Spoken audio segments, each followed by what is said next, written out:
কথিত আছে রূপে লক্ষ্মী ও গুণে সরস্বতী দুই বোন। আগামীকালই 23/1/2026 সরস্বতী দেবীর আরাধনা হতে চলেছে সমগ্র ভারত সহ দক্ষিণ পূর্ব এশিয়ার বহু দেশে। সরস্বতী বিদ্যা ও সঙ্গীতের আরাধ্য দেবী, বীণা ও পুস্তক যার প্রতীক। সরস ও রতি এই দুই শব্দের সংস্কৃত শব্দের সন্ধির মাধ্যমে সরস্বতী নামটির উৎপত্তি। সরস শব্দের অর্থ হ্রদ বা সরোবর, আর রতি শব্দের অর্থ অধিষ্ঠাত্রী। যদিও বহুভাবে সরস্বতী কথার ব্যাখ্যা করা হয়েছে।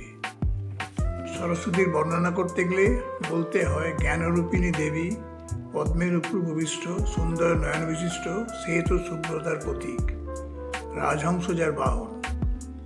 কত কত নামেই দেবীকে ডাকা হতো, যেমন সারদা, বীণাপাণি, মহাশ্বেতা, ইলা, বীণা বাদিনী, বিদ্যা, নদী দেবী, ত্রিদেবী, গায়ত্রী, হংসবাহিনী, মাতঙ্গী, চণ্ডিকা, সাবিত্রী ও শতরূপা নামে ডাকা হয়।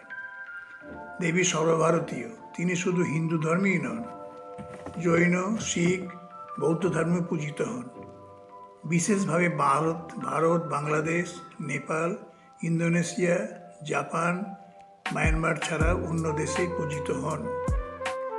বিগত দিনে ছাত্রছাত্রীরা স্কুল কলেজে মূলত এই পূজা করতেন, তবে এখন সামাজিক ও পারিবারিকভাবে মূর্তি পুজো হয় দেবীর।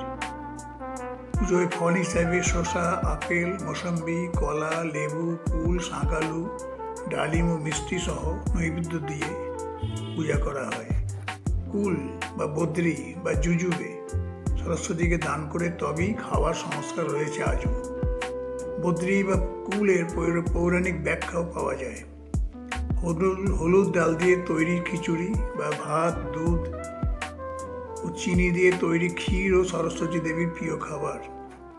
সরস্বতী দেবীকে অন্য নামে পূজা করা হয়, যেমন তেলুগু ভাষায় চোদবুলা আর তাল্লি, কোঙ্কণী ভাষায় সারদা, কন্নড় ভাষায় শারদে, শারদাম্বা বা বীণাপাণি, তামিল ভাষায় কলইমগল, জাপান ভাষায় বেঞ্জাইতেন, কম্বোডিয়া ভাষায় বাগেশ্বরী, মায়ানমারে থুরাথারি।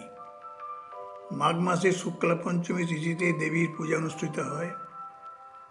মূলত ছাত্রছাত্রীরা এই পূজার উন্মাদনা বেশিভাবে অনুভব করে। ছেলেরা পায়জামা পাঞ্জাবি বা মেয়েরা বাসন্তী রঙের শাড়ি পরে পূজায় অংশগ্রহণ করে। পূজার শেষে পুষ্পাঞ্জলি দেয়।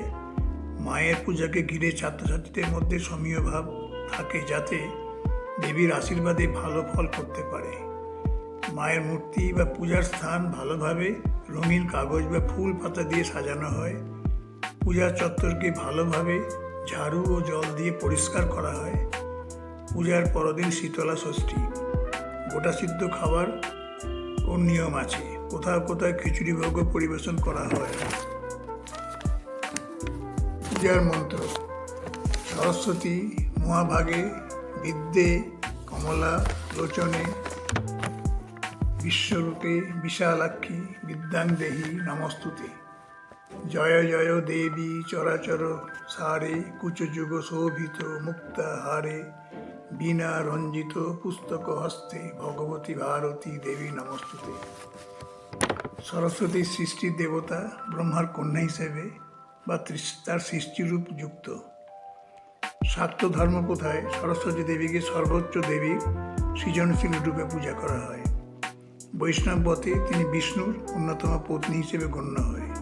তিনি শান্ত শুভ্রবর্ণের নারী, সাদা পোশাক পরিহিত, চারিটি বাহু এবং প্রত্যেক হাতে প্রতীকী বস্তু ধারণ করেন।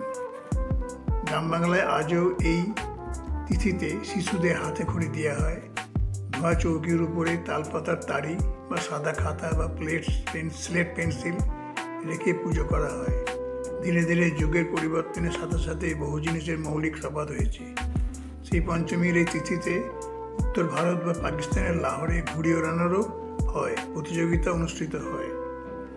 বাংলাদেশে এই পূজার সাথে ইলিশ মাছ খাওয়া একটি প্রচলিত প্রথা। জোড়া ইলিশ এনে পুজো করা, হলুদ সিঁদুর মাখানো এবং বিশেষ আচারে ইলিশের বিয়ের পূজা করা হয়।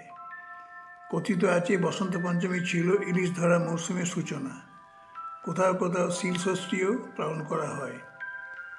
যে কোনো সংসারে দেখা যায় সরস্বতী পূজা 3 প্রজন্ম ধরে হয়ে আসছে। বাল্যকালে যে শিশু সরস্বতীকে মাতৃরূপে পূজা করে, উদ্দেশ্য বিদ্যালাভ, পরবর্তীতে সংসার জীবনে প্রতিষ্ঠা পাওয়া। সেই শিশুই যখন বাবা হন তখন সরস্বতীকে কন্যারূপে পূজা করেন তার পুত্র বা কন্যার মঙ্গলার্থে, ভবিষ্যতে প্রতিষ্ঠিত পাওয়ার জন্য। শেষ জীবনে সেই শিশুই দাদুরূপে সরস্বতী পূজা করেন তার পুত্রের কন্যা বা পুত্রের মানে নাতি নাতনির শিক্ষা ও ভবিষ্যতের জন্য। সরস্বতী পূজা করে চালু হয়েছিল, তার কোনো নির্দিষ্ট তারিখ নেই। তবে পৌরাণিক কাহিনী অনুযায়ী ব্রহ্মা প্রথম সরস্বতী দেবী পূজা করেন, পরে তা জগতে চালু হয়। সরস্বতী প্রথমে নদী দেবী হিসেবে পূজিত হতেন, যা পরে বসন্ত পঞ্চমী তিথিতে জ্ঞান ও বিদ্যার দেবী হিসেবে প্রতিষ্ঠা লাভ করেন। তথ্যটি যদি ভালো লাগে তাহলে লাইক করবেন, কমেন্টস দেবেন, শেয়ার করবেন ও সাবস্ক্রাইব করবেন। নমস্কার। ভারতে সরস্বতী পূজা। ভারতে সরস্বতী পূজা, জাপানে সরস্বতী পূজা, মায়ানমারে সরস্বতী পূজা,